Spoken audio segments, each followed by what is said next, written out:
Namaskar to all.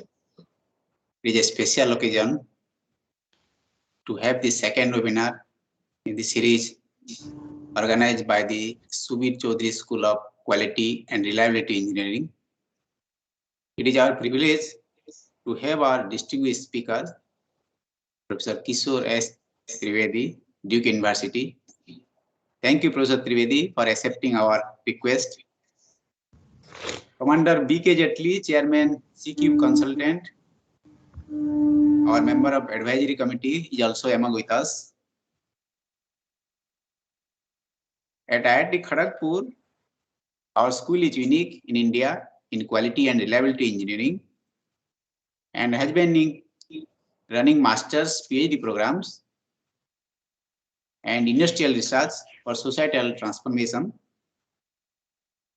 Our director, Professor B.K. Tiwari's vision and inspiration of Mr. Subir Chowdhury, Chairman and CEO ASI Consulting Group, have resulted this special event. We welcome all our dignitaries, guests, faculty, students, and all the participants to this special lecture. Thank you all. Once again, welcome all of you.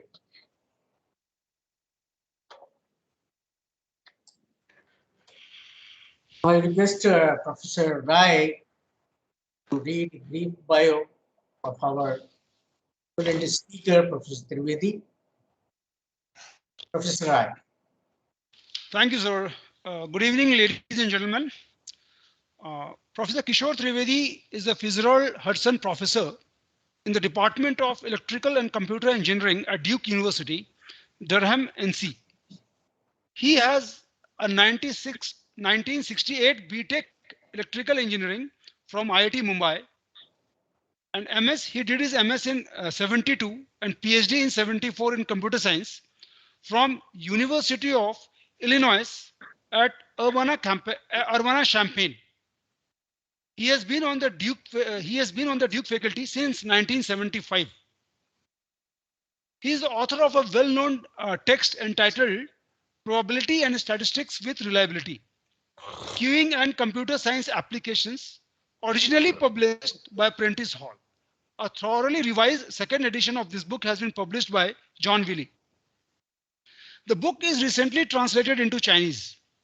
He has also published several other books. Performance and Reliability Analysis of Computer Systems, published by Luer Academic Publishers, and Queuing Networks and Markov Chains, John Wiley. His latest book, Reliability and Availability Engineering, is published by Cambridge University Press in 2017. He is a Life Fellow of the Institute of Electrical and Electronics Engineers and a Golden Core member of IEEE Computer Society. He has published over 600 articles, has supervised 48 PhD dissertations, and his H index is 107. He is the recipient of IEEE Computer Society's Technical Achievement Award for his research on software aging and rejuvenation, and IEEE Reliability Society's Lifetime Achievement Award. He has worked closely with industry in carrying out reliability/availability analysis, providing short-term courses on reliability, availability, and in the development and dissemination of software packages such as HARP, HARP, SHARPE, SHARPE, SREPT, that is SREPT, and SPNP. Before I invite our distinguished speaker, I would request Commander Jetli sir to permit audience to ask questions once our distinguished speaker has completed his talk. May I now request and invite our distinguished speaker, Professor Kishor S Trivedi sir, to please take over and begin his talk. Thank you, sir. Thank you very much for this invitation. I remember my visit to IIT Kharagpur, this center, in 2002 or 2003, I forget exactly, when Professor Chaturvedi's dissertation defense was to be done. So I was on his committee, external examiner, I believe. Now, can you see the slides or I lost the slides? Sir, can we see can- the- Yes, sir. Can you go to the full screen mode? Okay, so Yeah. my talk today is on reliability and availability modeling. I'm very happy to participate in this Subir Chowdhury School of Quality.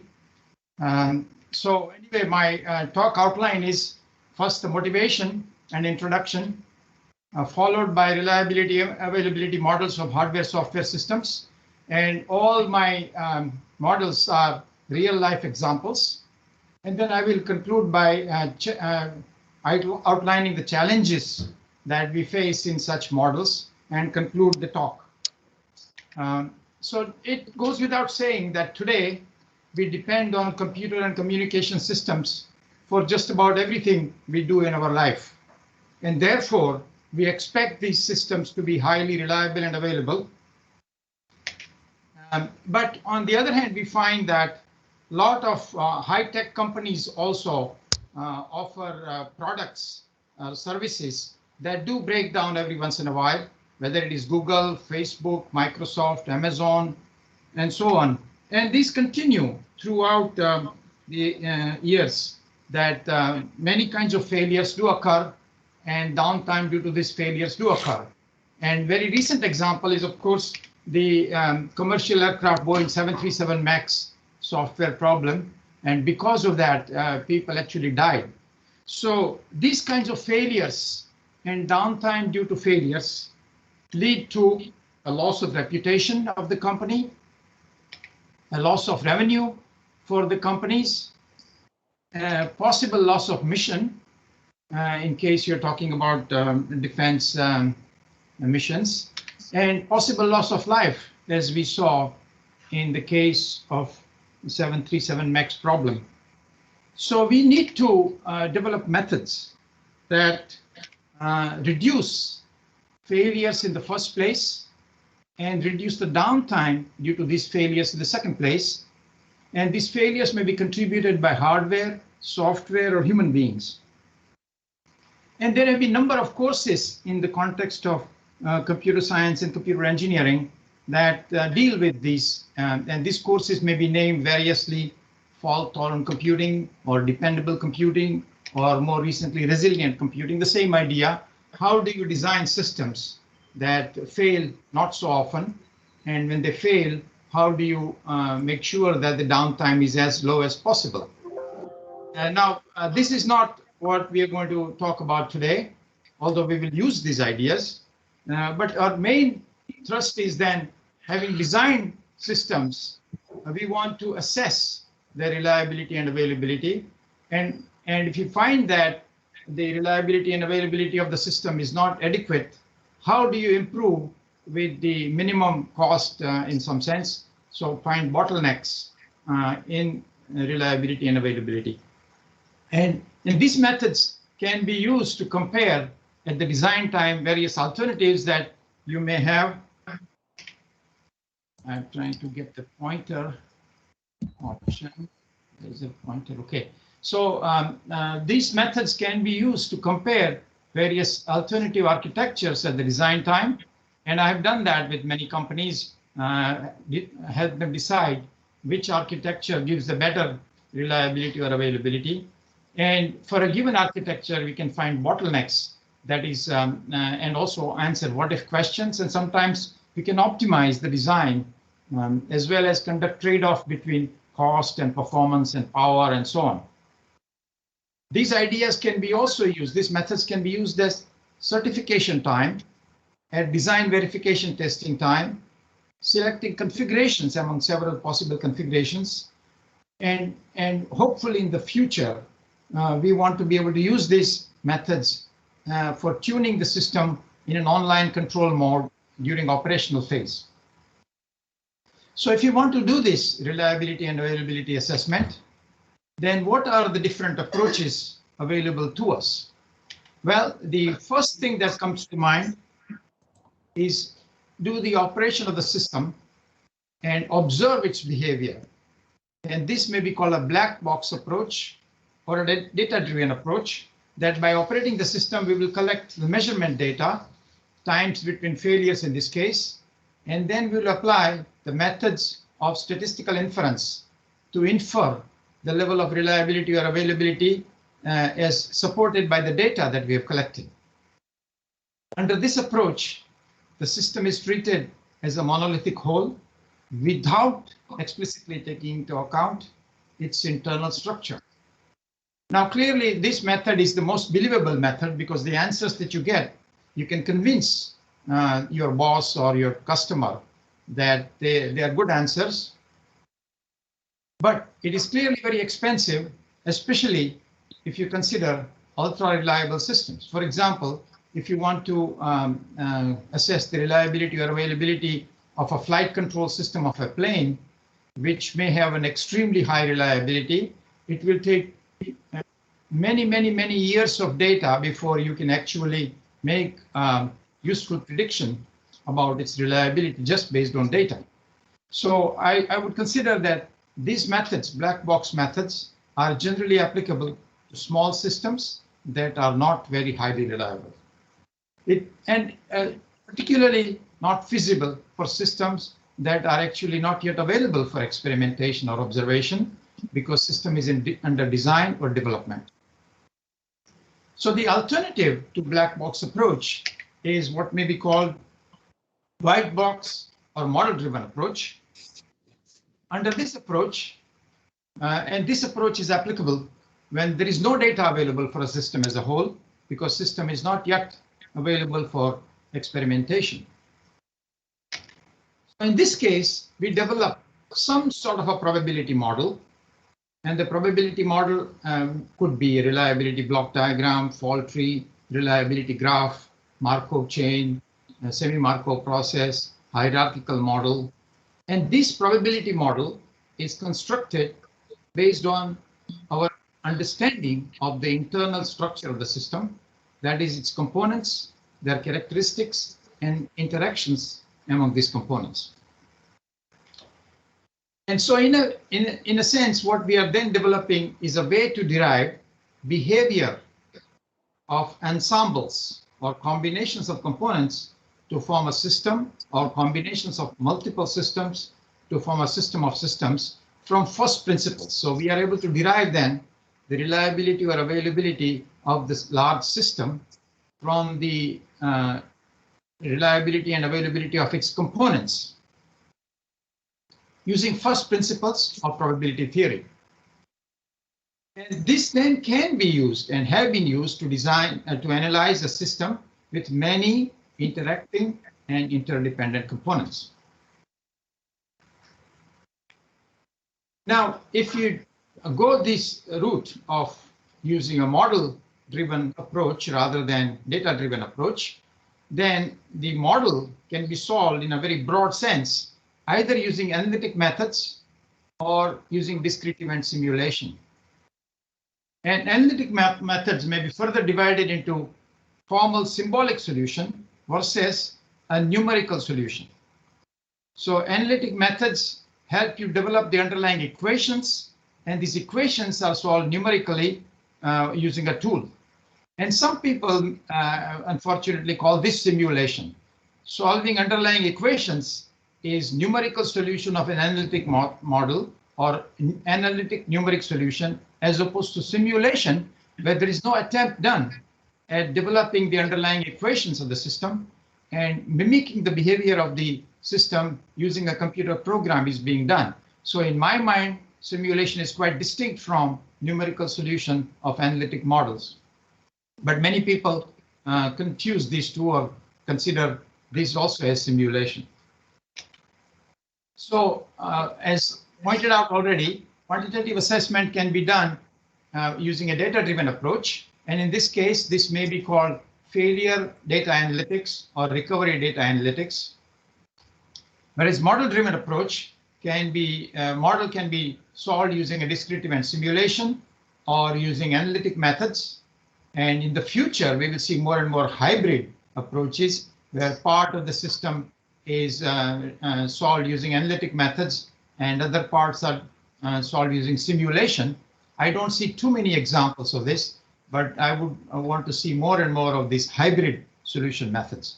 In any case, as I pointed out, analytic methods can be divided into closed form solution, which may be possible in very simple or highly structured systems, but more than likely you can develop the underlying equations and solve automatically via a tool. In my mind, numerical solution of analytic models is not as well utilized as it should be, and therefore in practice, I believe unnecessary excessive use of simulation takes place. And my life has been more or less devoted to the numerical solution of analytic models using a tool. So now we have covered white box model-driven approach, and where probability model is developed based on the understanding of the internal structure of the system and its components. Then, of course, to solve the model, we need input parameters, which correspond to behavior of components or subsystems. And where do these input parameters come from? Well, from real data.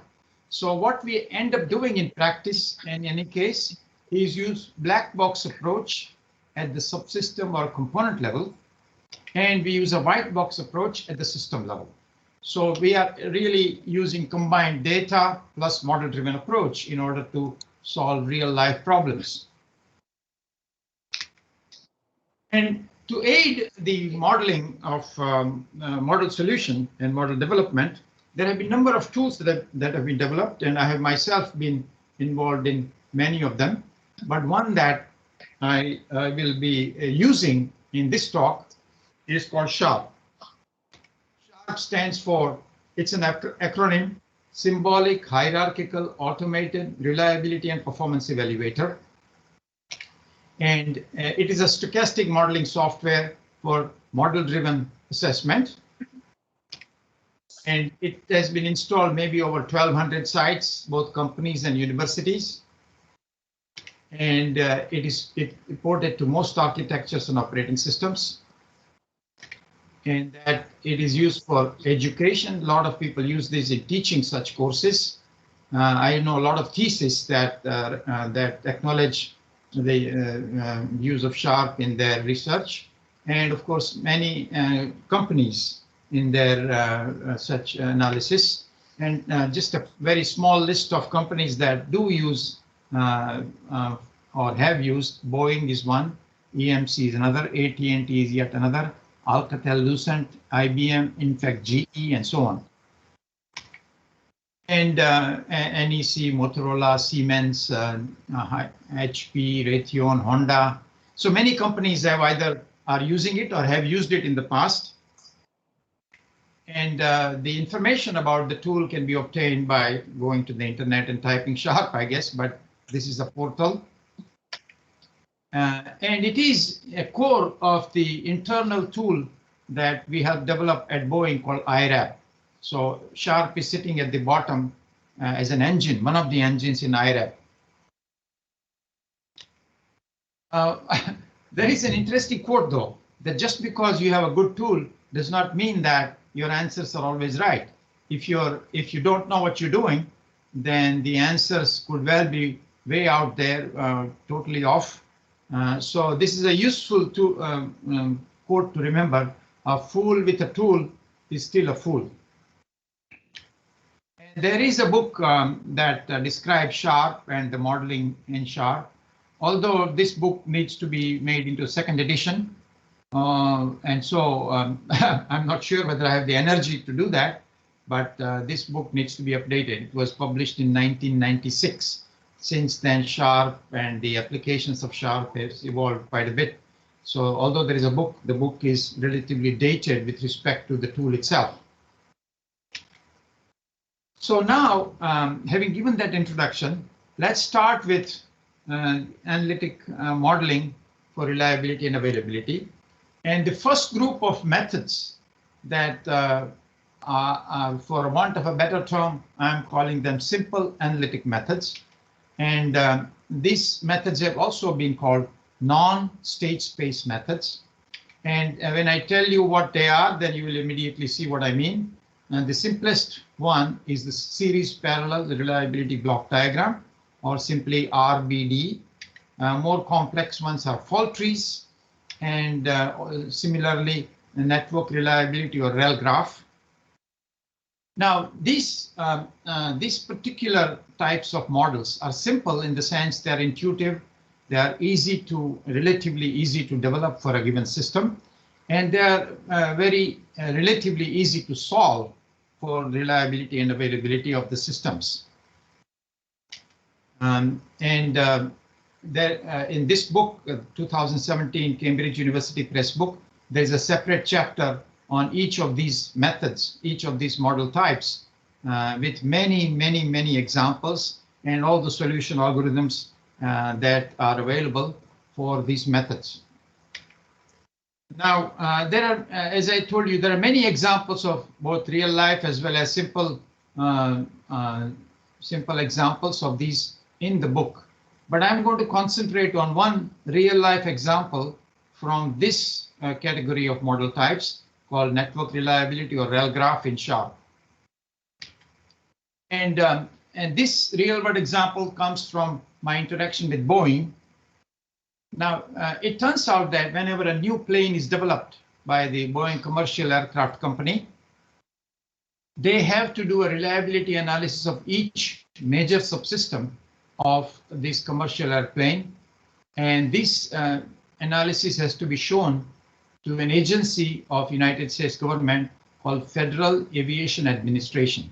And when the FAA examines the analysis of each subsystem, and they will then certify the plane. Now, when Boeing 787, the Dreamliner, was developed, that time, this particular my interaction came into being. So most subsystems of a new plane are generally improved or modified versions of subsystems used in earlier planes. So reliability modeling of this newer subsystem will be a modified version of the models of the older version of this system that was used in an earlier plane. Occasionally, however, there is an entirely new subsystem. So in Boeing 787, there was a new subsystem, in which case the model needs to be done from scratch. And the new subsystem that was used in Boeing 787 is called current return network subsystem. And so it turns out that several of my former PhD students and postdocs are members of Boeing Commercial Airplane Reliability Engineering Group. And they were asked to develop the model of this new subsystem or Boeing 787. And they called me up and said that this current return network subsystem can be modeled as a reliability graph that I will briefly describe in a minute. And that it consists of a set of nodes and edges. And edges represent components that can fail. And source and target nodes are there. And system fails when there is no path from source to target. And the task is to compute the probability of a path from source to target. And this is a very well-known problem in network reliability. It is also called ST connectedness problem, source to terminal connectedness problem. It is a two-terminal reliability problem. There are a lot of names for the same type of model. And in SHARPE, this is called REL graph, short for reliability graph. And since current return network could be modeled as a reliability graph, my former students were very excited, and they called me up that we're going to model this using SHARPE via IRAP. Remember, Boeing has a tool called IRAP, where at the bottom, one of the engines sitting is SHARPE. So I said, makes me very happy. Let me know what happens. So this is I'm not sure whether exactly the model that they had, but something like this. So there is a source node, there is a target node, and there are a lot of edges in between that can fail. And you're looking for the probability of a connection from source to target. Now, there are many well-known solution methods for such REL graphs, one of which is finding all min paths and then do what is called a sum of disjoint products to find the overall probability of a connection from source to target. Second method that is known is based on a binary decision diagram. All these methods are given in great detail in one of the chapters of the Green Book, Cambridge University book that I had flashed a couple of slides ago. And these two methods have been implemented in SHARPE. So it was simply an applying SHARPE to that particular new subsystem of Boeing 787. But few weeks later, these students of mine called me up and said that it doesn't work, that the SHARPE is not able to solve this problem. Now, at first, so let me tell you why SHARPE was not able to solve this problem, and then the solution to the problem. So we estimated the number of min paths from source to target to be 4.2 trillion. Did you get it? Trillion, 10 to the 12. We talk about trillion only when we discuss budget deficits.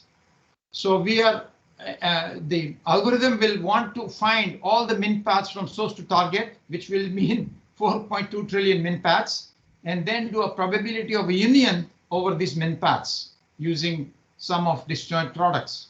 There is no way in the world any tool, any method can do this problem. So Boeing calls me up and said, it doesn't work, but we need to solve the problem. Is there a way? Do you have an idea? I said, I have an idea, and I have a very good student who I can send to you. With him and you and I, we can try and solve this problem. So what was the idea? The idea was extremely simple. To compute bounds instead of exact reliability, and instead of taking all the min paths, if you take a subset of min paths, then you will get a lower bound of reliability. And by doing the conjugate, that is taking a subset of min cuts, we can get an upper bound on reliability. So with this simple idea, I sent my student at that time, Raji Wong, to Boeing in Seattle to work on this problem. And of course, how to select which min paths and how to integrate those min paths in the computation, similarly min cuts, is the rest of the problem. And this particular student was very good, and he developed this algorithm very, very cleverly and implemented in SHARPE. And this was used to solve the highly intractable problem essentially in 900 seconds of computer time. These are the bounds on unreliability, and these were acceptable bounds with respect to the requirements for this particular problem. So this algorithm was found very exciting by Boeing, and they've decided to apply for a patent. But before that, so after having solved the problem, Boeing takes this to FAA, and FAA then says, fine, you have solved this problem, but tell us what tool did you use to solve this problem? And Boeing then tells them that we use SHARPE via IRAP. Then Boeing asks, FAA asks Boeing, did you use this methodology called DO-178B standard in order to develop SHARPE? So so Boeing sends me this DO-178B standard 600-page thick book and asks me whether we used DO-178B in developing SHARPE. I had never heard of DO-178B prior to that moment. And SHARPE was also developed using maybe 50 different students over many years. And so we were stuck in some sense. But I simply searched my mind and searched my filing cabinet and everywhere and developed a document, which I called the validation document for SHARPE. and sent it to Boeing, and they sent it to FAA. And fortunately, FAA accepted that as a valid argument that SHARPE is done right. And then so the certification of 787 was completed, and I'm proud to say that I was part of that. Boeing decided to patent this algorithm, and so although the work was done in 2008, the patent was granted in 2011, and we waited in publishing the paper until the patent was granted. So paper finally got published in 2014. So all the gory details of this algorithm can be found in this paper that we published in European Journal of Operations Research in 2014. But what is also interesting is that my former postdoc Ramesh, who is with Boeing, tells me that this algorithm via SHARPE is always used now for modeling any Boeing commercial aircraft which has current return network subsystem. So to summarize, simple analytic methods such as reliability block diagrams, fault trees, and REL graph, they are easy to use and have relatively fast algorithms, assuming that is the key, assuming that components behave independently from the point of view of failures and or repairs. This independence assumption is key in solving relatively quickly the models developed using these formalisms. And the algorithms are many: series parallel composition algorithms for series parallel reliability block diagrams, factoring or conditioning algorithms applicable to F-tree and REL graph, finding all min paths and then doing sum of disjoint products, binary decision diagrams, and reliability upper bounds and lower bounds, as I showed you in the Boeing 787 example. But repair and failure dependencies are often present and reliable in real systems, and reliability block diagrams, REL graphs, and F-trees cannot easily handle these. And the examples of types of dependency: shared repair, warm or cold spares, imperfect coverage, state-dependent failure rates, non-zero switching time, non-zero travel time for repair person, reliability computation with repair, etc. So there are many dependencies that exist in real-life systems that need for us to go beyond the simple analytic methods. The most natural way to go in non-simple direction, if you will, is using state space approach. And Markov chain is probably the simplest thing that comes to mind when we talk about state space based reliability and availability modeling methods. And so to model complex interactions between components, we need to use paradigms like Markov chains, or more generally state space based methods. And many examples of dependencies among system components have been observed in practice and captured by continuous time Markov chains, CTMCs. And all these can be, many examples can be found in many of my books, and particularly the Green Book. And small extension of Markov chains to Markov reward models makes the computation of measures of interest relatively easy. And you can find Markov chain examples in the so-called Blue Book, the White Book, and the Green Book. The Green Book has the most developed real-life examples compared with the earlier ones. Earlier ones are, the examples tend to be smaller examples that you can fully understand. Whereas this one has not only smaller examples, but large real-life examples as well. So what we are doing is, analytic methods wise, we are graduating from simple methods or non-state space methods to state space methods, particularly using homogeneous continuous time Markov chains. And these Markov chains, I will give you some very quick examples of Markov chains. So sometimes my animation doesn't work right. The figure should come first. So suppose that I'm interested in modeling an operating system such as Linux. Let's suppose that the operating system is up and running, and after some time it fails. The associated rate of failure, in this case, lambda sub OS. And when the operating system fails, there may be a delay in detecting the failure. This is the detection delay. And after the operating system failure is detected, our natural tendency will be to try to do a reboot. And the rate of reboot is beta OS, and BOS is the probability that the reboot is successful. So if reboot is successful, then you are back up and running. If reboot is not successful, which occurs with the probability 1 minus BOS, and the rate is beta OS, then what we have to do is call somebody. So this is the travel delay, and that person comes and patches the operating system. This is the rate at which the patch is carried out.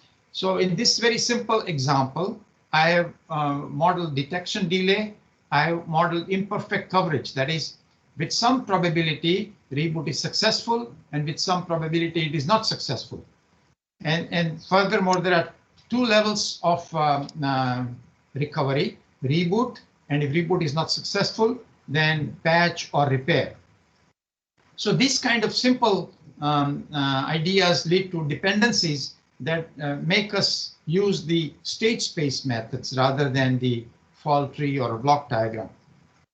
By the way, those of you who may not be very familiar, initially Markov chains that you learned are discrete time Markov chains. What we are using here are continuous time Markov chains. So rate of transition, there's a rate of transition as a label of the arc rather than a probability.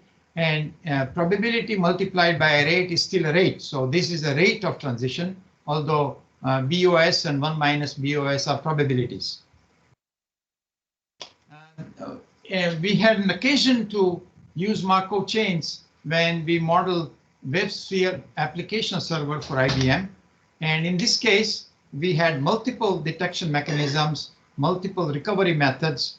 We had a delay in perfect coverage in each recovery step. And again, my animation figure should have been first. So there are two Websphere application servers, both up and running, and each is a failure at gamma. So at the rate 2 gamma, one of them fails. After the failure, there are two different methods of detection. One detection method, another detection method. Detection may be successful or not successful by each method. And if detection is not successful, there's a manual detection. And depending on the type of detection, there are different types of recovery. If one of them detects, I think the workload manager detects, then there is a failover to the other component in the two component system. And if there is detection by the node agent, then there is an automated restart of the server. If automated restart is not successful, this is the automated restart. If automated restart is not successful, then manual restart is done. If manual restart is not successful, reboot is done, and so on. So all these sequences of various kinds of recovery are applied here. So failure detection may be by workload manager or node agent. And if none of them is successful, there is manual detection. Recovery may be by a failover or automated restart or node manual restart or a node reboot. If everything else fails, then repair. So real behavior of the system is incorporated in these models.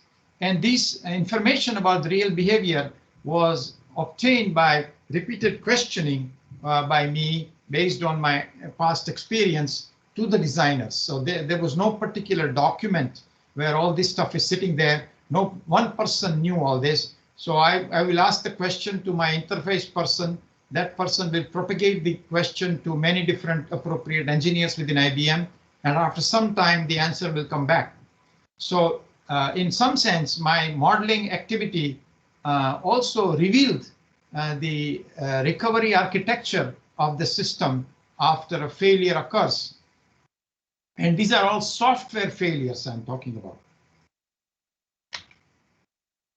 So in general, we can develop such Markov models for a given system behavior. And Markov model internally is a matrix Q, which is a very fancy name, infinitesimal generator matrix Q.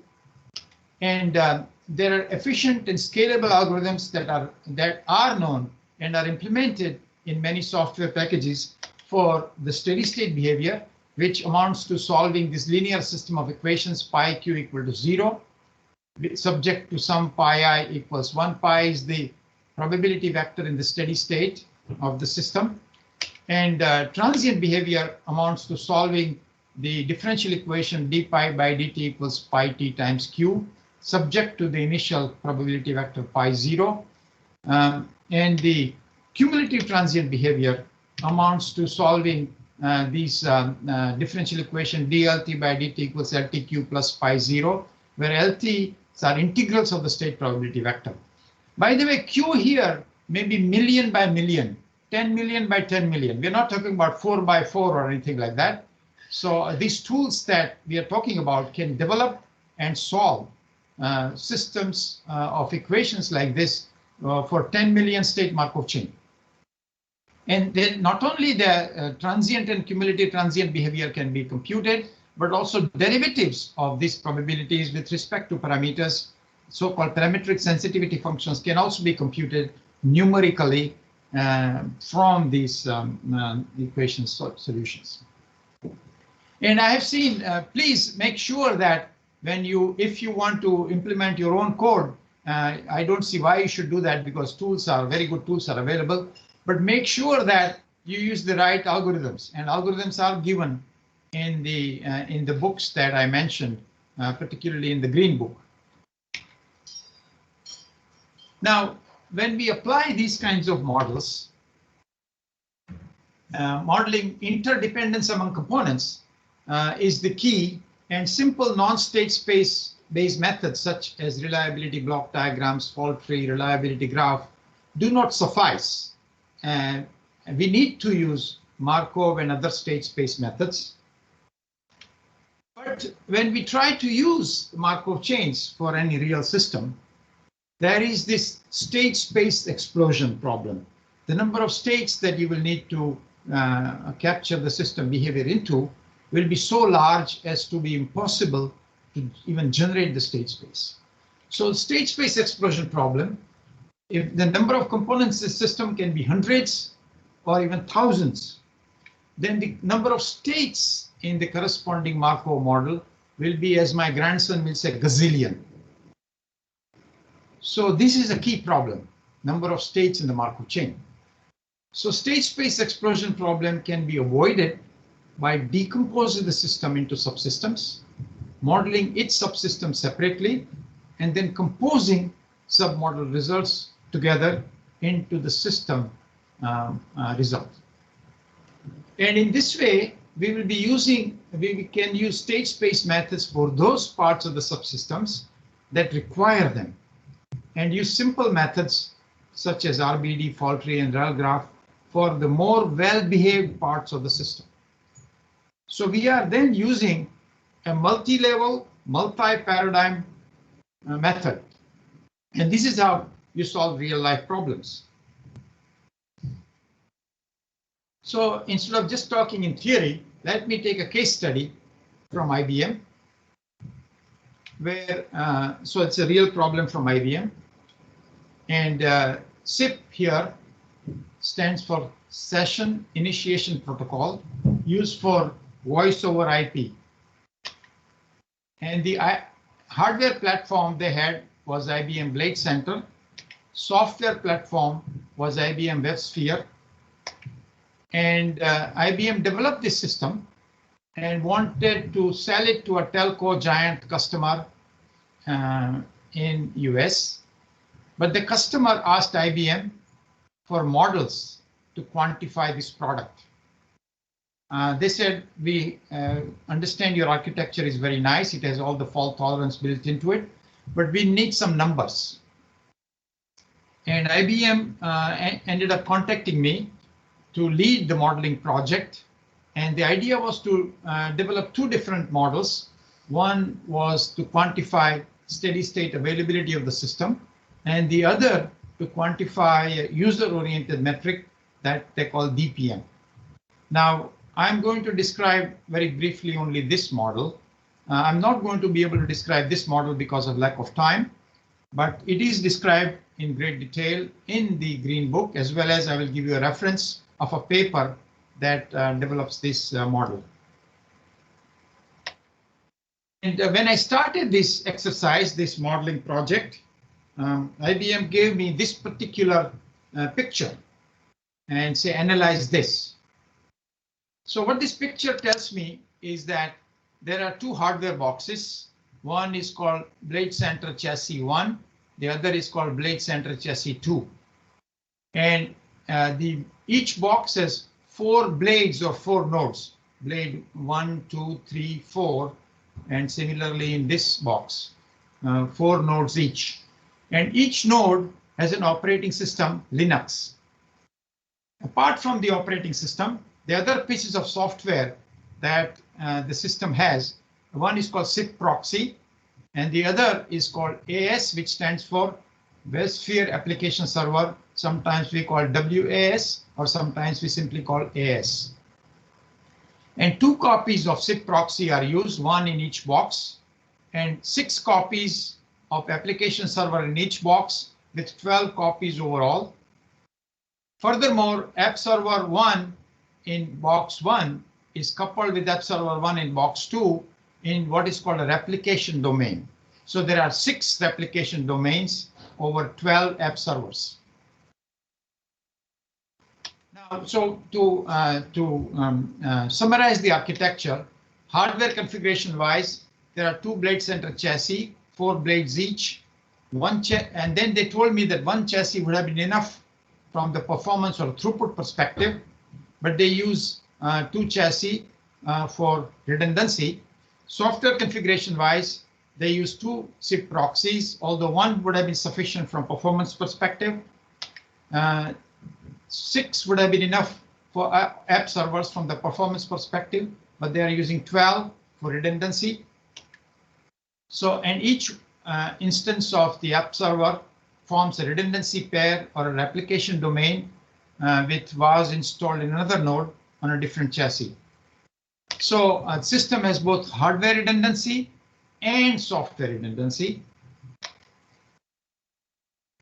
And the system has 112 components that can fail, some hardware and some software. And I listed here by asking the engineers, tell me what all can fail. On the one side, I have listed the hardware failures, components that have can have hardware failures. For example, power subsystem may fail, cooling subsystem may fail,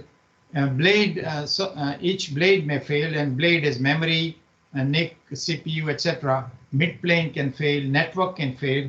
On the software side, I have operating system, Linux operating system can fail. Application-wise, there is the app server and the proxy that can fail.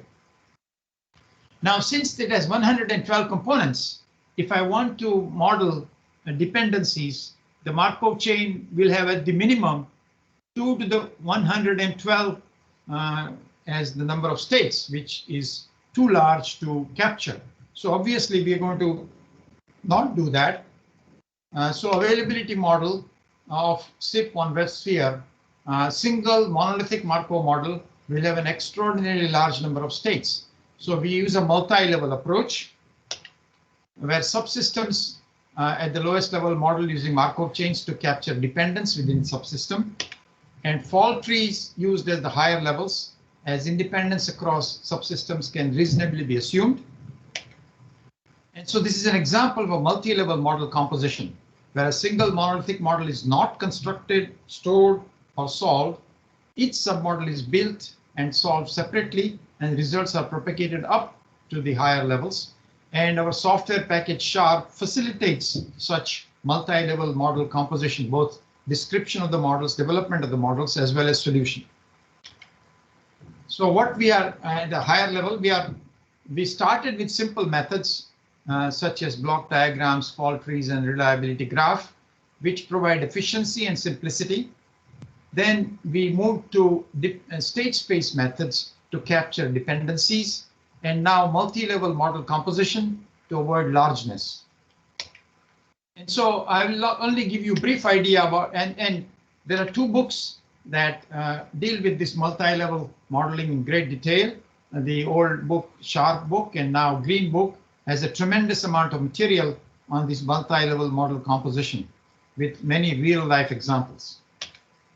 So let me give you very briefly the top-level fault tree of this particular system.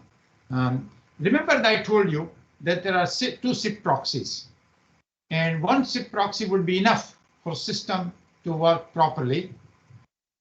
This being a fault tree, if both the proxies fail, then the system fails. So that's why there is an AND gate here and OR gate here, because proxy fails, system fails. For each proxy to fail, what does it mean? Proxy software may fail, or the blade server on which this proxy is located may fail, or the chassis common in chassis 1, common parts of the chassis 1 can fail, then that particular proxy cannot be accessed. And similarly for the second proxy. And similarly for the app server, I have 12 app servers, and I have made it more general. Actually, it is supposed to be 7 out of 12. Seven app servers fail, system will fail, but I have made it K, so to play around with it, K as a general value. But again, the same thing, app server software may fail, or the blade server on which the app server is located may fail, or the chassis common for the chassis on which this app server is located may fail. And so both hardware and software component failures are included here, and the many shared events occur here. Therefore, this is a fault tree with so-called shared events or shared nodes. And then at the lower intermediate level, there are more fault trees. What does it mean for chassis common to fail? Mid-plane may fail, or the cooling subsystem may fail, or the power supply may fail. And similarly, what does it mean for a blade server to fail? Any of its serial components may fail, then system fails. Then we develop the Markov model at the bottom level, mid-plane failure. And I sit down with the engineers and ask them questions, and these Markov models are based on answers to these questions provided by the engineers who know the system very well. Similarly, cooling subsystem model is developed, and then the CPU model is developed, memory model is developed, power domain model is developed, and similarly all the remaining.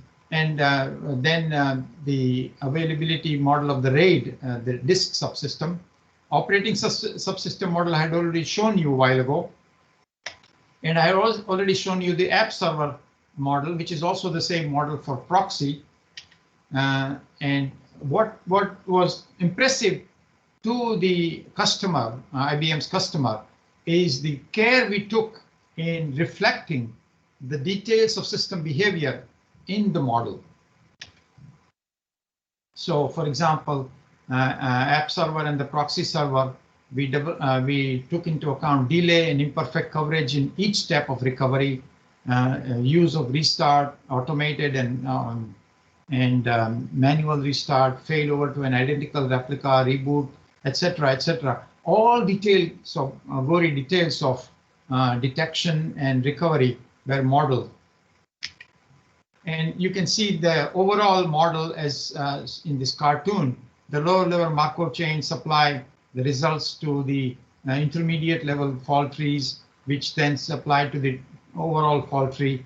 So this whole thing is automated via SHARPE to solve the model. So this is a multi-level model composition.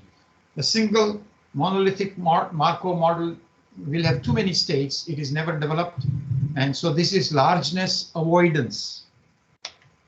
And you can also see this overall model structure as an import graph.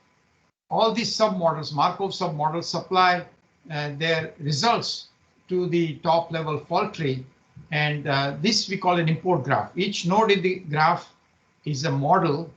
Model is a node in the graph, and the results of the model, if they are supplied as input parameters to the other model, then there's an arc from this model emanating in and going into this other model, and the quantity that is supplied is the label on the arc. So such graphs, we have called them import graphs. And the types of, now in order to solve the model, we need to supply input parameters, overall input parameters. And I divide the input parameters into hardware component failure rates, software component failure rates, detection, restart, reboot, and repair delays, and probabilities that detection doesn't work, restart doesn't work, etc. So-called imperfect coverages of each of the phases of recovery, detection, restart, reboot, etc. Now, so the question is, where do you get these parameters? Now, so the parameter values can be obtained from field data for hardware component failure rates. In fact, just about every company I have worked with, there is always enough information, some table somewhere that gives you each hardware component's mean time to failure or failure rate. Software-wise, this is very difficult. Most companies that I've dealt with don't have any numbers, and it may have changed now since the time I've not worked for companies for a while. But this was a black art. There was no data available except in one case. Detection, restart, reboot, delays. You can conduct experiments and find this, and this is sometimes called high availability testing. For the IBM SIP problem, indeed, there was this testing done, and we were able to get the data that we needed about the mean time to detect by workload manager, mean time to detect by the node agent, etc. Mean time to do automated restart, mean time to do manual restart, etc. For the software components, we sort of agreed upon some assumptions between IBM and the customer, and the numbers were supplied by me based on my experience. Imperfect coverage, usually we assume 0.9 and then vary the value. That seems to be the industry standard. So for the uncertain parameters, such as the software component failure rate or the imperfect coverages, we do a sensitivity analysis with respect to that parameter. But what is, so these are not necessarily the numbers that were used internally with IBM, but for publication. So these are all the input parameters. There are 2 pages worth of tables for the input parameters. And then we exercise the model to find the answers that were sought. So K7 was the desired, so 7 out of 12 failing system fails. Remember that? And so the overall downtime was found to be 0.093. Indians are sometimes display. Hello? There are questions there, or what is going on? Let me. Hello? Was there a question? No. I think someone switched on his mic also. Okay. Sorry, sir. Please carry on, sir. Please carry on. How many more minutes do you have? How much you require, tell? It may about 5 to 10 minutes still. Yeah, please go ahead. Okay. So, oh boy, I got. I have to split through. Just a second. I pressed the wrong button, so I started at the beginning. No issue, I think. Yeah, I did.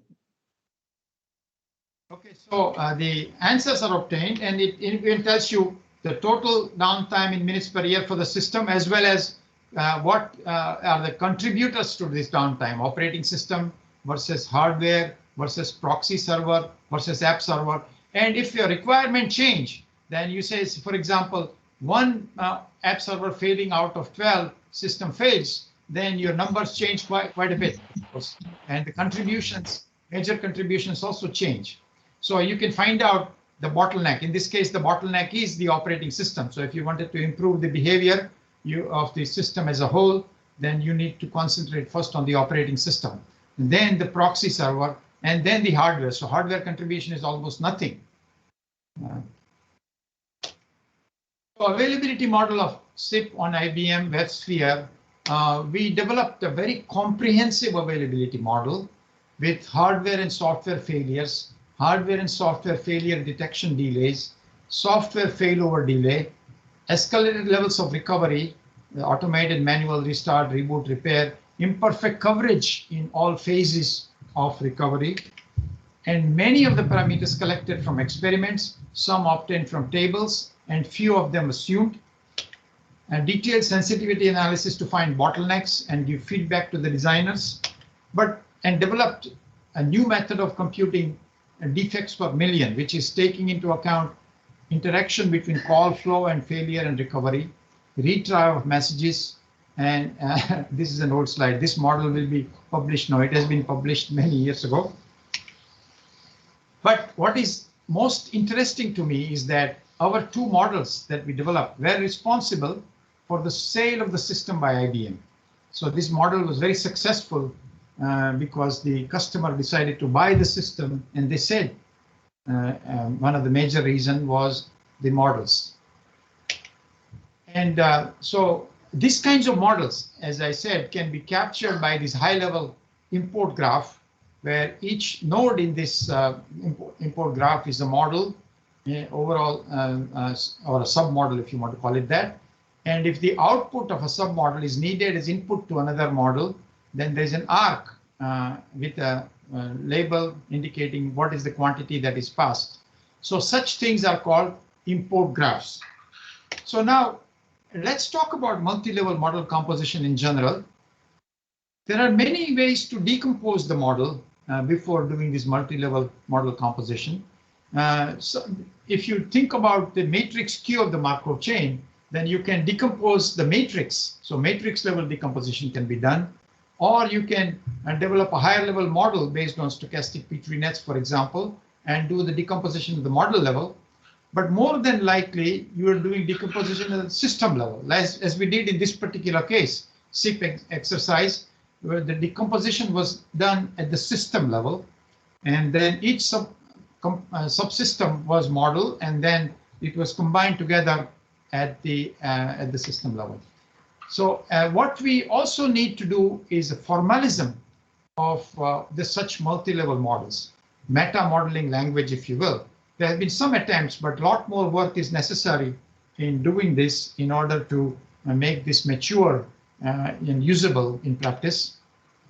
And then what kind of quantities do you pass between submodels? There are many examples you can find in my books and papers, but a lot more work is necessary. And when we do this decomposition and composition, is the answer that you get exact or an approximate? It depends. Again, there are many examples in which the decomposition gives you an exact answer, and there are many examples in which there is an error of approximation.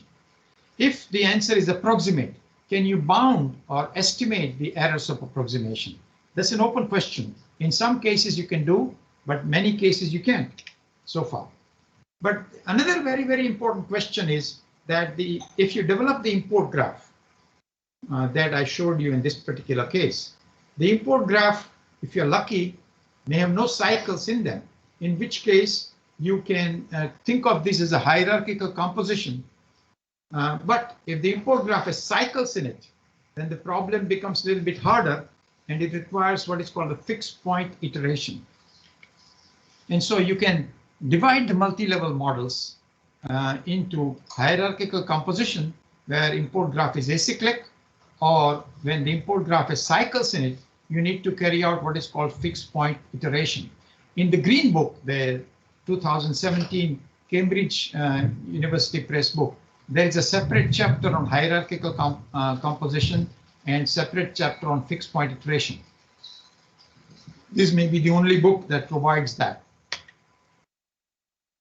So many more examples of such multi-level models can be found in this Cambridge University Press 2017 book. These examples may be availability models, reliability models, performance or queuing models, performability models, combined performance and availability models, survivability models, dynamic fault-free models. And so in this book, you can find all of that. So, the last piece, if I have a few more minutes, is the challenges in model-driven approach. And I will try to quickly go through this. So modeling interdependence among components immediately means that you need to use Markov models or state space modeling techniques in general. And that leads to state space explosion problem. And we have tried to articulate the solutions to the state space explosion problem in this talk. Much more is available in the books and papers.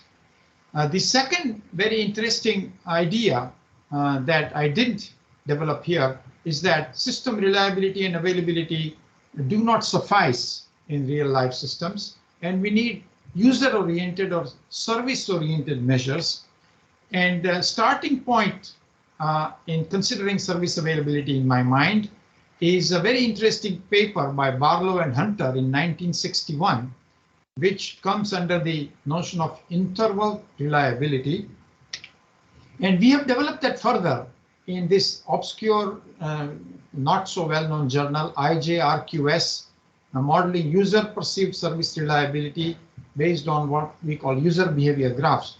This paper, I think if somebody wants to take it up, it's a very, very good paper and a very important paper in my mind. Somehow it got published in a not so well-known journal, and I will supply you the paper if you are interested.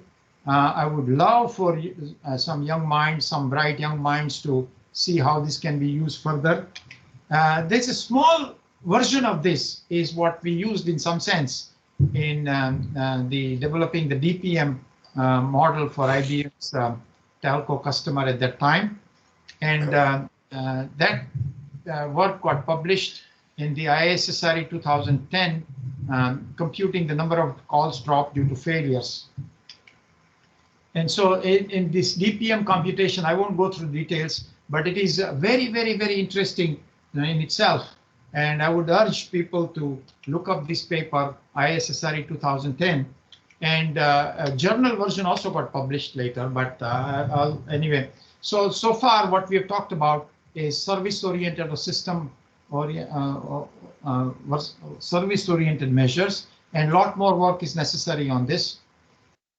The next part is relaxing the assumption of exponentially distributed state sojourn times, which is the assumption behind use of homogeneous continuous time Markov chains, and can relax this assumption using many different methods, such as semi-Markov process, Markov regenerative process, non-homogeneous Markov chain, and phase type expansion.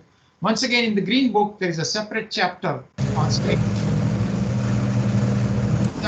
non-homogeneous Markov chains and separate chapter on phase type expansions. So if you want to know more about this, please look at the 2017 Cambridge University Press book. Now, last part. What we need to do is data plus model-driven approach. Data is necessary to drive the models. And so that brings me to two types of uncertainty. One is called aleatory uncertainty or irreducible uncertainty. And randomness of event occurrences in the real system is, these are captured by various distributions in the probability model, like reliability block diagrams, Markov chain, etc.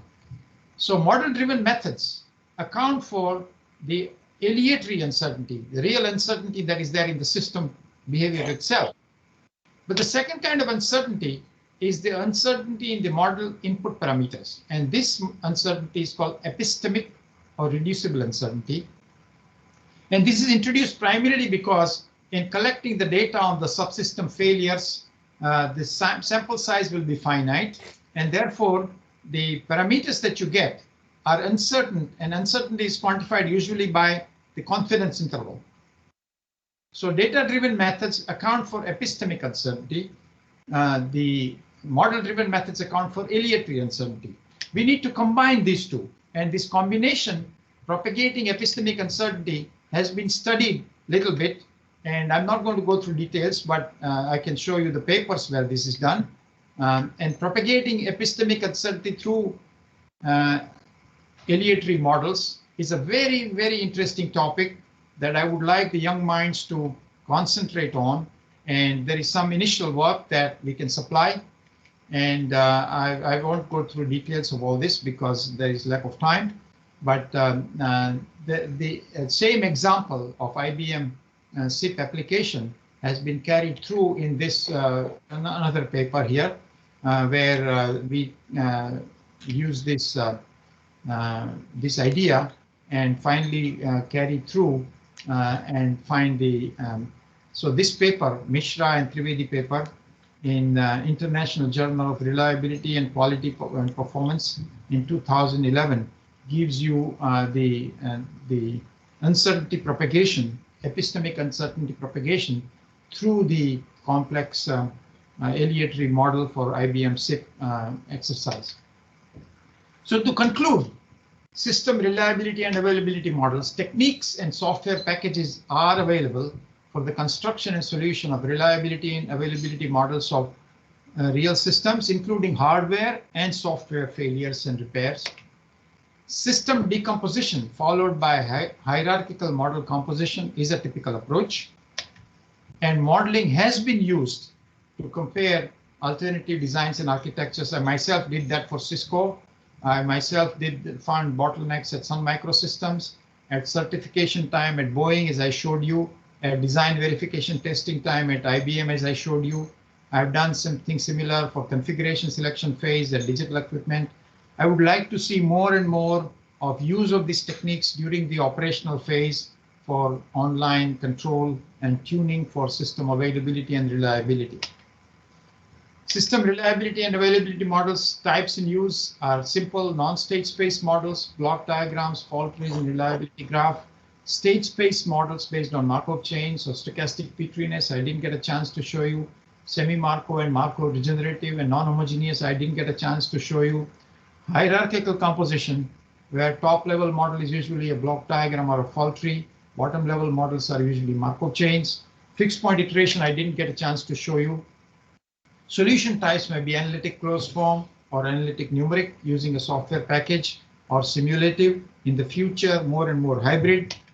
And software packages, I suggest strongly to use the well-known software packages, or there are many other similar tools available. And I'm going to quit at this point and simply tell you that the references that I have picked up are for this particular exercise, for this talk, are given here. Primary reference would be this book, the Green Book, Cambridge University Press. So much of what I've said is in that book. With that, I will conclude, and I thank you very much for listening to me. I'm sorry it was rather rapid because I wanted to cover the whole gamut of techniques and tools and apply them to real life.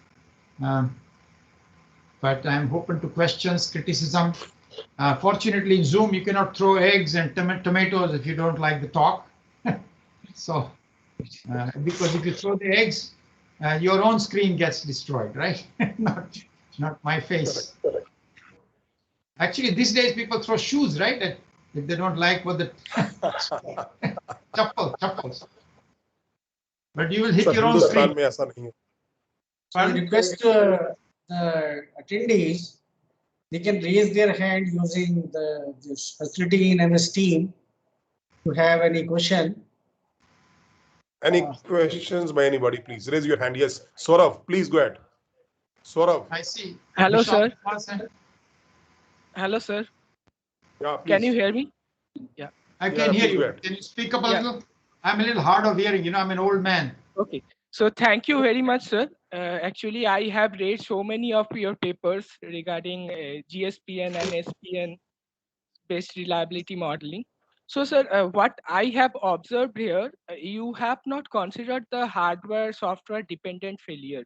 So can you just put on some light in what situation we can ignore the hardware driven software failures or software driven hardware failures? Still, it will not be a overestimation of availability or reliability. Yeah. So in some sense, it is included. What I didn't talk about at all is what we call Mendel bugs. And in fact, the fact that you can restart an app server without actually fixing the bug. And the reason that works is because the failure was not caused by what we call Bohr bug, but by a Mendel bug. And Mendel bug can be viewed as one that is hardware-software interaction type of bug. You following what I'm saying? So Mendel bugs are bugs that not just the actual workload or input to the program or a software system determines whether the bug will be turned into a failure, but the operating system resources and interaction between your application software and operating system and the hardware determines whether the this input will make the failure occur or not. So the Mendel bugs are rightly called the bugs of the interaction between hardware and software and operating system. So does that help you? Yes, sir. Yes, sir. Thank you, sir. Okay, next question, Vishal Kumarji. Hold on. I would like more and more people to learn about these Mendel bugs and aging related bugs, which are not as well known as they should be. And they're really the interaction effects of software with the operating system resources and the hardware. All right. And there is a lot we have written on that. Aging related bugs and Mendel bugs. Our mental model of bugs so far is now called Bohr bug or boring bugs. So can you just refer some of the resources where can I identify more detail about it? Okay, so you can go to my ResearchGate webpage. That is one place, but there is also a book now, a handbook on software aging and rejuvenation, which we published in 2020. So one particular type of Mendel bug is aging-related bug, and that has been covered in great detail. But there have been a number of papers that I have written with Grotke, Grottke. One was in 2007, IEEE Computer Magazine. And then there have been a number of papers, one in DSN 2010, another one in, so several papers. You can contact me separately if you like, but type Mendel bug and Trivedi and you will probably find a lot of the literature. All right? Sure, sir. Thank you very much, sir. Vishal Kumar, please ask your question. Hello, sir. Sir, my question is the black box method which we used when we have no field data and lab data. Sir, though, how closer are the value of black box method compared to field and lab data as per your experience? I'll clarify. I'm not clear. Can you either speak slowly or louder? Sir, we use black box method when we have no field data and lab data. No, you got it wrong. We use white box method when we have no data. Okay, sir. White box method when we have no lab data and field data. So the idea is that you have data on the subsystems. You don't have data on the system as a whole. Then we use, like for example, Boeing 787, right? System is just developed, perhaps designed and developed, but we cannot have data on the system as a whole. But we have, there are components within that system and component data is available. And so you develop a model, probability model, using the information you have about the components and their interactions. So probability model can be developed. When data is there, then statistics is involved. So statistics and data are coupled with each other, and knowledge of the system and system structure, components, and so on, that probability model can deal with that. But eventually, of course, you need input parameters, which come from the data on the subsystems.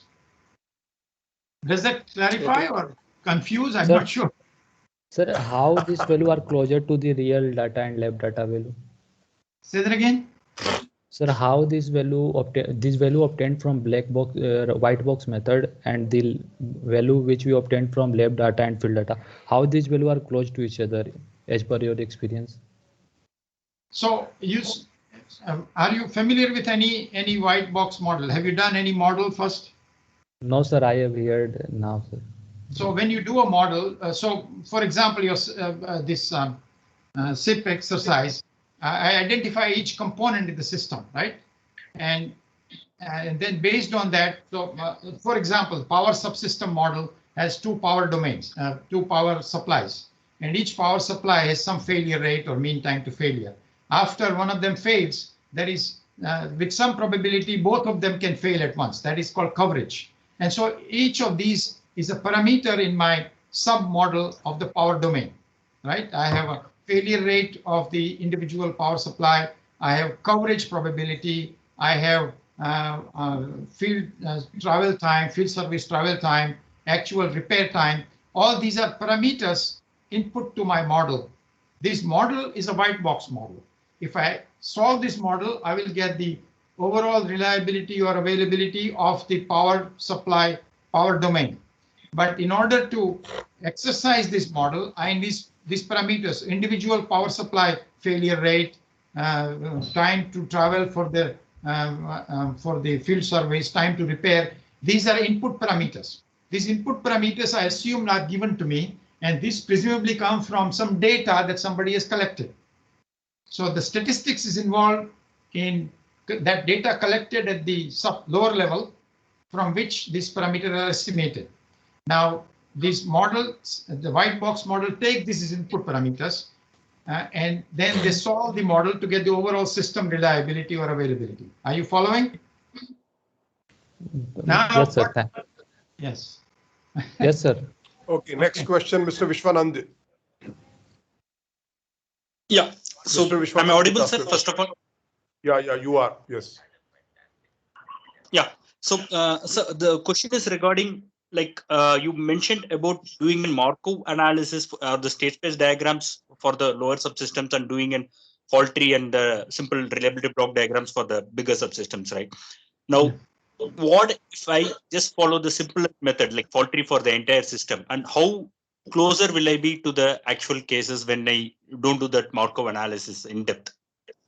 Yeah, so you're asking the question, is there by decomposition and composition, am I doing an approximation, and what is the level of approximation? Is that the question? Correct. Yeah. So that, I said, that's an open problem. In some cases we can, so what we typically do is, for if you can have a smaller version of this problem and compare the exact then with the decomposed version and see how close they are. Now, there are very, very few cases in which you can actually bound the error, and we need to expand that. There is one way back paper on Markov chain truncation, where what is the truncation error that has been studied in probably around late 1980 or something like that, by Goel, Munz, and D'Souza. There is a paper in IEEE Introduction on computers that actually bounds the error of state truncation in Markov chains. But there are very, very, very few such examples. And bright young minds need to work on this in order to do this. But normally what we do is, for a smaller version of the problem, when we can do the full Markov chain, you can compare against the decomposed version of the model. Sometimes you can compare with simulation. Simulation can always be done, right, in the case. So you do multiple types of models in order to ascertain that errors that you made of various kinds are not too bad. All right? Yeah. Okay, last question. Okay. Yes, Vishwanand, go ahead. Okay. So I have added question to this. So regarding the black box and the white box texting that we do for the software, the question comes from the end customers that, like, we never do complete testing for a software. I mean, it's impossible to completely evaluate a software of all its failures in any of the tests. So is there like any lifetime proving, like when the software survives for so many years or so many ages, so this particular software block can be considered as proven for its entire vulnerability? So you are asking a very interesting question. I'm not. So first of all, as far as I know, the state of the art in software is that we don't know how to build bug-free software. Now, in theory, there are proof of correctness and model checking that can lead you to that. But as far as I know, the current state of the art is such that whatever you do, a large-scale software system will have bugs. So first is apply all kinds of software engineering practices to try and build software with as few bugs as possible. Next, find all kinds of interesting testing methods to find and remove the bugs that are remaining. But in spite of that, bugs will remain in operating software systems, as we know. So then software fault tolerance is the third technique, and software fault tolerance traditionally is developed using what is called design diversity, but that's very expensive and people don't use. So now we are talking about environmental diversity, and in fact the IBM SIP exercise is one example where we are implicitly using environmental diversity. Environmental diversity is connected very closely with Mendel bugs I mentioned earlier. And yes, we need to apply all these techniques, but still there is no guarantee. There is no guarantee. Failures will occur. Failures will occur. Unless you're talking about idealized, very, very small software system. All right. Okay, last question Thank now you. by Professor S.K. Trivedi ji. Last one. We are reaching 9:30 now. Okay, Sir, it's not a question. It is not a question. In fact, I just received a message from Subir Chowdhury ji. So I am just going to read it. Dr. Trivedi, excellent presentation. Did you consult in Indian organization? This is one of the questions. The next is how SCSQR, that is our school of IIT KGP, can partner with you to help Indian organization. Very good question. And by the way, I'm 75 years old, but I still have energy and I love this material. So I would love to do the following. Number one, I have consulted with Indian organization. I used to, once a year, I used to go for a week to Tata Consultancy, for example. And I used to train their engineers into these kinds of things. But what I would love to do is the following. I recently taught, you might say, 2 courses at Hill Air Force Base in Utah, for which I have the material. So the one course can be said to be on modeling methods, essentially expansion of this talk, which can be for 2 weeks or something like that, which is basically summarizing my green book, the latest, the book on reliability and availability modeling. And many people may think that they know this, but they don't really know details of how to do real life system models.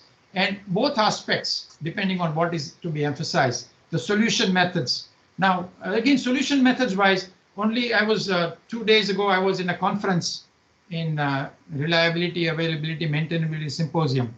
And I was horrified at somebody presenting a method of solving Markov chains that 30 years ago would have been bad, not only today, right?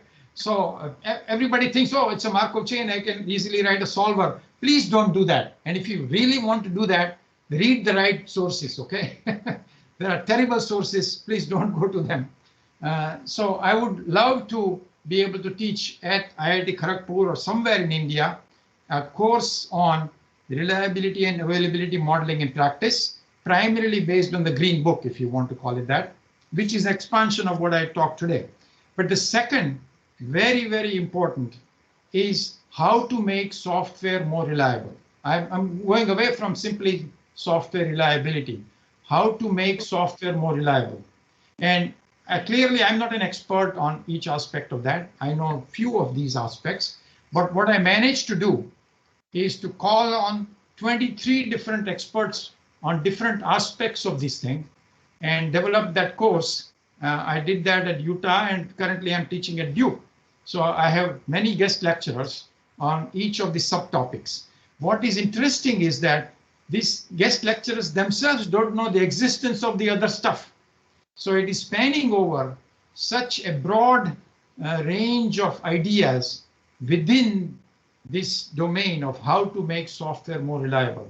Not only how to make it, then assess the improvement too. So I would love to, before I actually retire, love to mature these two courses and offer to my friends in India or wherever. So yes. Thank you. Thank you very much, sir. He has also asked us to follow it up with you. Since you have already given your consent, we will follow it. Okay. Subir Chowdhury. Who was the person who asked that question? Sir, he is present here. He's there very much. Oh, you are the. Hi, how are you? So you know Krish Chakrabarti? Yeah, Krish. He told me that he knows you very well. Right. He's my colleague here. He's my boss in some sense. Right. But he's IIT Kharagpur graduate, 1 year junior to me. Yes, he told me that you were in the same hostel or something. Yeah.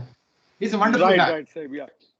Right. So sir, first of all, I'm extremely impressed with your presentation, and I was deeply honored that you take the time for doing this for this school, and you are so generous to enrich our faculties and the students for this school. So I request to the chair, Dr. Pradhan and Dr. Trivedi and other faculties to kind of take your offer to enrich our students and the faculties. And I think India as a nation need this type of talent, and that is the purpose of establishing this school.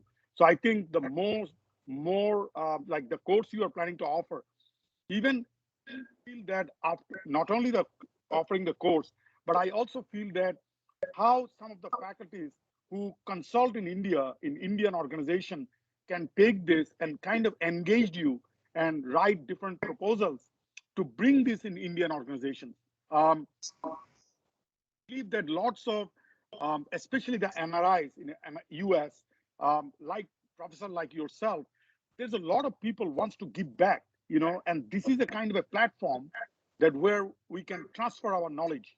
And I strongly feel that is the place where Dr. Pradhan, Dr. Chaturvedi, Dr. Goel, Dr. Rajiv Rai, all of these should take this opportunity to bring this talent and take your service, take your, these courses, offer this type of courses, What I would like to look forward to see from this type of session.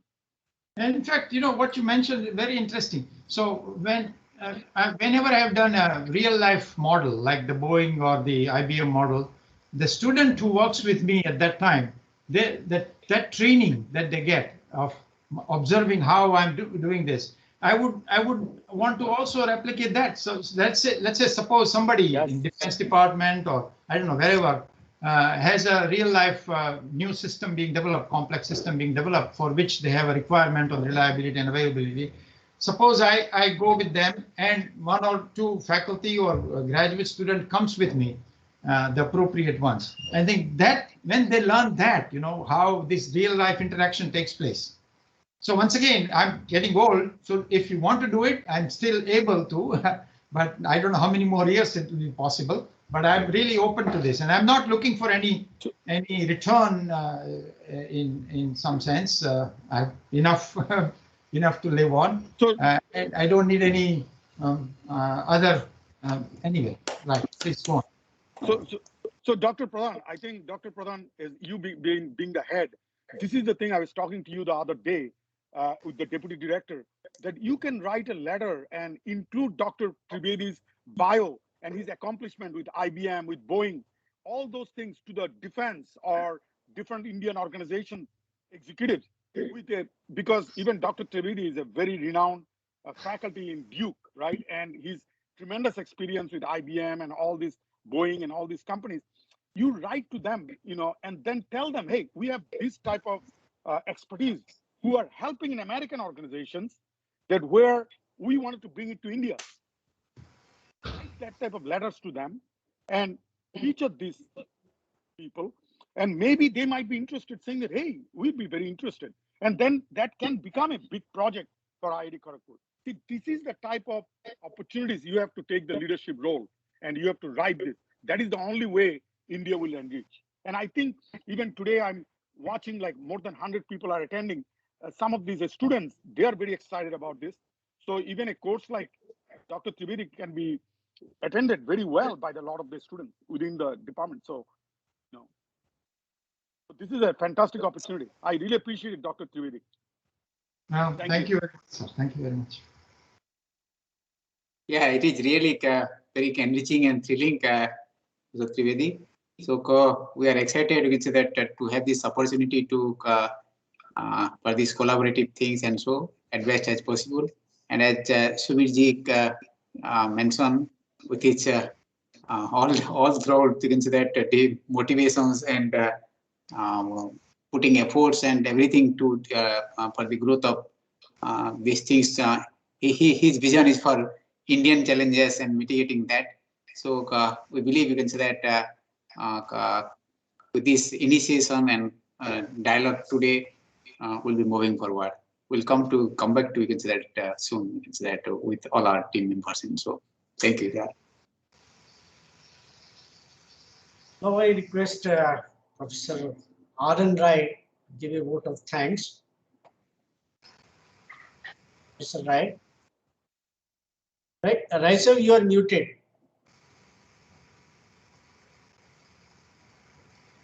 Sorry, thank you, sir. I would now like to extend my heartfelt thanks to Professor V.K. Tiwari, Director IIT Kharagpur, and Sri Subir Chowdhury ji, Chairman and CEO ASI Consulting Group, LLC USA, for providing their kind blessings. I would also like to thank Professor K. B. Misra, an internationally acclaimed academician and reliability guru and founder of Oswald RSC, for his everlasting blessings, and Professor Kishor Trivedi, Fitzgerald Hudson Professor in the Department of Electrical and Computer Engineering at Duke University, Durham, UK, for delivering today's talk as a distinguished speaker. Thank you, sir. I also extend my thanks to Commander V.K. Jetli, Chairman C-Cube Consultants, New Delhi, and Member Advisory Committee SCSQR, for being a QA moderator, and Professor Pradhan, sir, for his kind presence. Last but not the least, I would like to extend my heartfelt gratitude to all participants and Team SCSQR for their continued support in making this event a grand success. Thank you, ladies and gentlemen.